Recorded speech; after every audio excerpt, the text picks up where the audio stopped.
جو لوگ آج اس خیال کا اظہار کرتے ہیں اور اس کو عقیدہ مذہب اہل بیت بنا کر پیش کرنے کی کوشش کرتے ہیں کہ معصومین علیہم الصلاۃ والسلام کی ولادت نہیں ہوتی بلکہ ان کا نزول ہوتا ہے، انہیں چاہیے کہ وہ اپنی علیحدہ کوئی زیارتیں بنائیں۔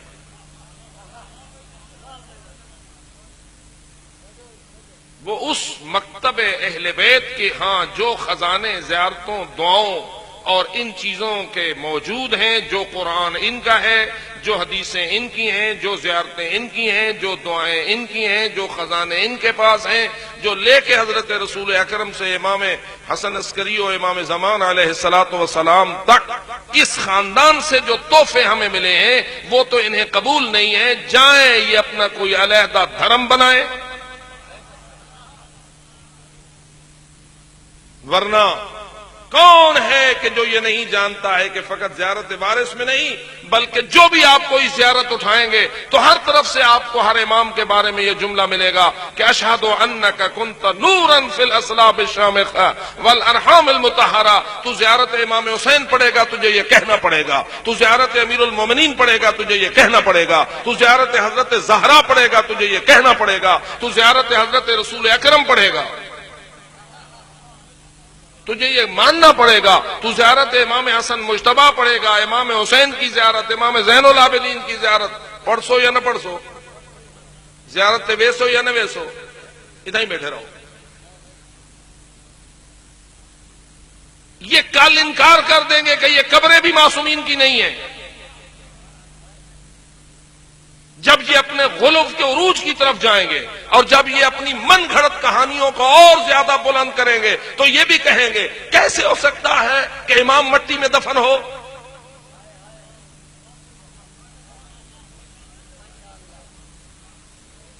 اور کل آگے بڑھ کے یہ بھی کہیں گے کیسے ہو سکتا ہے کہ شمر کا خنجر حسین کی گردن کو کاٹے۔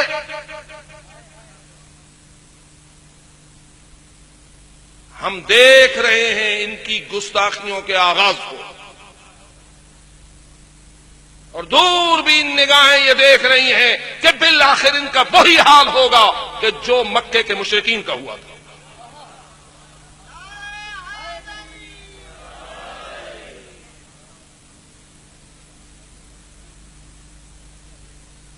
اس لیے ہمارا فرض ہے کہ ہم آپ کو حقائق سے آگاہ کریں۔ کیا خیال ہے یہ زیارتیں ہم نے بنائی ہیں، اس دور کے علماء نے بنائی ہیں؟ میرے پاس سیت پور کا ایک خط آیا ہے، وہ سوال کرتا ہے مجھ سے کہ یہاں کچھ ایسے لوگ موجود ہیں جو کہتے ہیں کہ نہج البلاغہ، صحیفہ کاملہ اور دعائے کمیل یہ ائمہ کا فرمان نہیں ہے، نہ نہج البلاغہ علی کا فرمان ہے، نہ صحیفہ سجادیہ زین العابدین کا فرمان ہے، اور نہ دعائے کمیل امیر المومنین کی تعلیم کردہ دعا ہے، بلکہ یہ سب کچھ مولویوں کا من گھڑت افسانہ ہے۔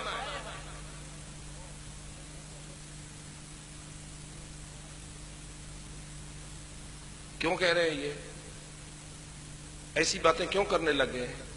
اس لیے کہ جو کچھ مانتے ہیں اس کی تائید نہج البلاغہ نہیں کرتا۔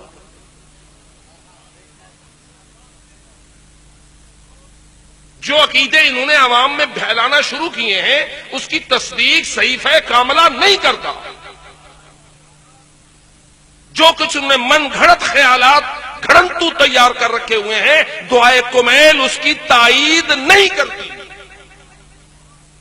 اور تھوڑے دنوں کے بعد یہ بھی کہیں گے کہ قرآن بھی چونکہ ہمارے خیالات کی تائید نہیں کرتا اس لیے قرآن بھی اللہ کی کتاب نہیں ہے۔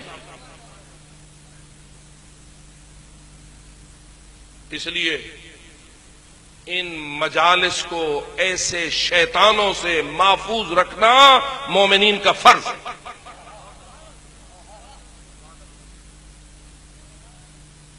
اشہد انک کنت نورا فی الاصلاب الشامخہ، یہ پتا ہے آپ کو کہ لفظ اشہدو کہاں بولا جاتا ہے؟ جی یہ لفظ اشہدو ایک مؤمن کہاں بولتا ہے؟ آذان میں کہتے ہو اشہد ان لا الہ الا اللہ، اشہد ان محمد رسول اللہ صلی اللہ علیہ وآلہ اشہد ان امیر المومنین علی، یہ اشہدوں کا مطلب کیا ہوتا؟ گواہی تو آپ عدالت میں بھی جا کے دیتے ہیں. یہ عدالت میں دے گواہیاں نہیں دیں یا نہیں دے؟ کیا یہ وہی گواہی ہوتی ہے؟ نہیں. یاد رکھ، یہ لفظ اشہدو تب تجھے بولنے کا حق حاصل ہے جب پہلے تیرے دل میں اس پر ایمان موجود ہو.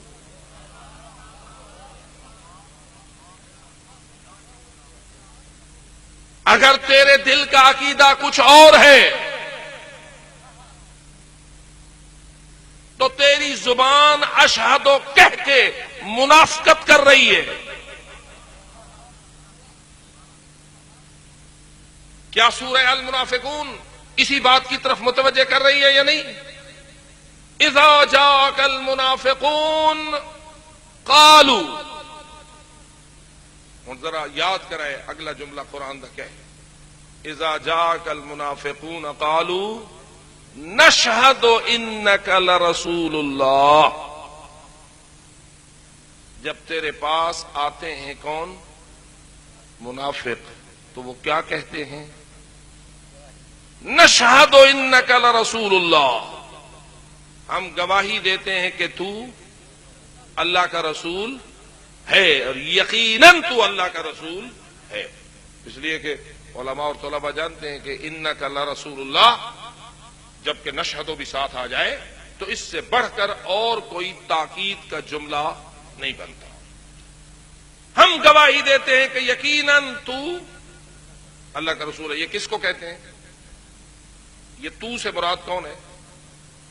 کس سے وہ خطاب کر رہے ہیں؟ پاک پیغمبر سے.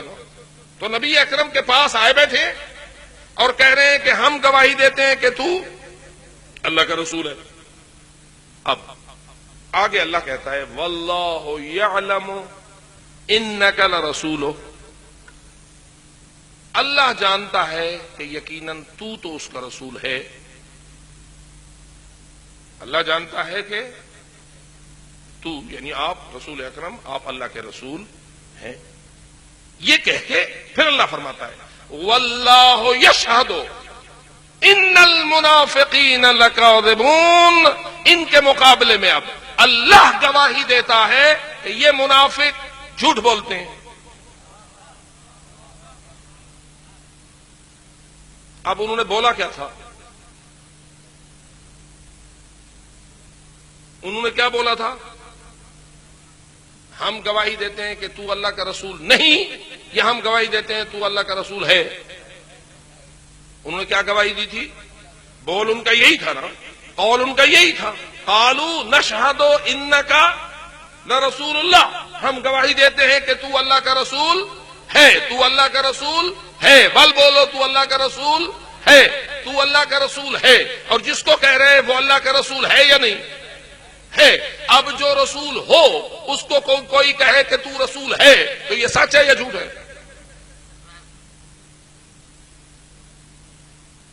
سچ ہے نا. اب اللہ کیا پیار ہے تو ستا سارے آدھے ہو سچ ہے. اس لیے کہ جو رسول ہے وہ اس کو کہہ رہے ہیں کہ آپ اللہ کے رسول ہیں، تو وہ ہے کو ہے کہہ رہے ہیں. لیکن اللہ جواب میں کہتا ہے تیرا تو رسول ہونا ہے سچا، تو میرا رسول ہے، لیکن یہ منافق جھوٹے.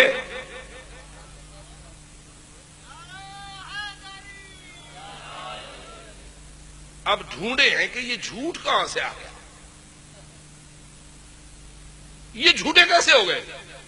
جو رسول ہے اس کو کہہ رہے ہیں تو رسول ہے، ہم بھی کہتے ہیں تو رسول ہے. تو سا کیا دے آزان اشہد ان محمد رسول اللہ، میں گواہی دیتا ہوں کہ آپ اللہ کے رسول ہیں، محمد مصطفیٰ اللہ کے رسول ہیں. آپ رسول کو رسول کہیں کہ رسول ہے تو آپ بن جائیں سچے. وہ رسول کو رسول کہے وہ جھوٹے کیوں؟ تو جواب یہ ہے کہ وہ کہہ رہے ہیں کہ ہم گواہی دیتے ہیں، اور گواہی میں سچا وہ ہوتا ہے جو کچھ زبان پر ہو وہی دل میں ہو. جو زبان پر ہو وہی دل میں ہو. تو اگر دل میں کچھ اور ہو اور زبان پہ کچھ اور ہو تو یہ کیا بن جاتی ہے؟ منافقت. اب اگر تیرا عقیدہ یہ ہے کہ محمد و آل محمد کسی صلب میں نہیں رہے، کسی کا عقیدہ یہ ہے کہ محمد و آل محمد کسی رحم میں پرورش نہیں پاتے رہے، اور وہ کہتا ہے شب جمعہ ہو کے کھڑا ہو جاتا ہے اور کہتا ہے اشہد انک کنت نورا فی الاصلاب الشامخہ والارحام المطہرہ، میں گواہی دیتا ہوں اے حسین، اے ابو عبداللہ، میں گواہی دیتا ہوں کہ آپ نور تھے ان اصلاب میں، ان صلبوں میں جو شامخہ ہیں، جن کی چوٹی بلند ہے. شامخہ اس پہاڑ کو کہتے ہیں جس کی چوٹی بلند ہو.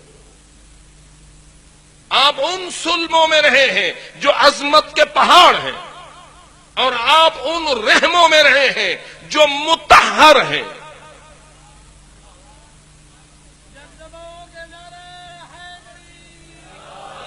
اب زبان سے کہہ رہا ہے اشہد انک کنت نورا فی الاصلاب الشامخہ والارحام المطہرہ، کہ زیارت پڑھ رہا ہے کسی معصوم کی، اور دل میں خیال یہ ہے کہ معصوم تو کسی صلب میں نہیں ہوتا، معصوم تو کسی رحم میں نہیں ہوتا، تو دل کا عقیدہ کچھ اور، زبان کی لفظیں کچھ اور. یہ مومن ہے یا منافق ہے؟ اس لیے میں کہہ رہا ہوں جاؤ اپنی زیارتیں کچھ اور بناؤ. آج میں آنکھیں کل بنوے سن بال تو پتہ لگ سی، اور مجھے یہ کہنے کی اجازت دے کہ اگر تو یہ کہتا ہے کہ اپنی ماؤں کے پیٹ میں، اپنی ماؤں کے رحم میں معصومین نے پرورش نہیں پائی، تو بتا کہاں بنے؟ سوائے اس کے تیرے پاس کوئی چارہ نہیں ہے کہ تو کہے کہیں آسمان میں بنے. تو پھر مجھے بتا، آسمان بی بی زہرا کے رحم سے زیادہ باعظمت ہے؟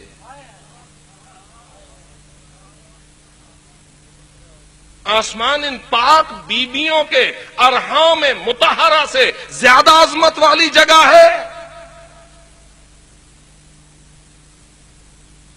تو کیا جانے کہ یہ ہستیاں کیا ہیں جہاں ان کا ذکر ہو زمین کی کسی خاک پر.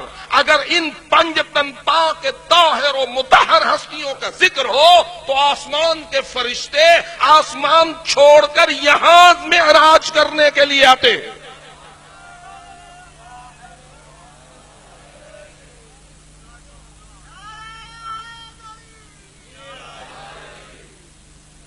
کیا روزانہ حدیث قصہ میں تو یہ نہیں پڑھتا؟ جب امیر المومنین نے رسول اکرم سے پوچھا تھا یا رسول اللہ اخبرنی مال جلوسنا ھذا تحت الکساء من الفضل عند اللہ، یا رسول اللہ مجھے بتائیے ہم پنجتن پاک جو اس چادر کے نیچے جمع ہوئے ہیں، اس کی فضیلت اللہ کے نزدیک کیا ہے؟ تو کیا رسول اکرم نے جواب میں نے فرمایا تھا والذی بعثنی بالحق نبیا واصطفانی بالرسالۃ نجیا، مجھے اس اللہ کی قسم جس نے مجھے نبوت کے لیے پسند کیا ہے، مجھے اس رب کریم کی قسم جس نے مجھے رسالت کے لیے چن لیا ہے، اگر اس زمین کے کسی ٹکڑے پر جمع من شیعتنا و محبینا، ہمارے شیعہ اور ہمارے محبوں کی ایک جماعت بیٹھے گی اور اکٹھے ہوں گے ہمارے ذکر کے لیے، تو نزلت علیہم الرحمہ وحفت بہم الملائکہ.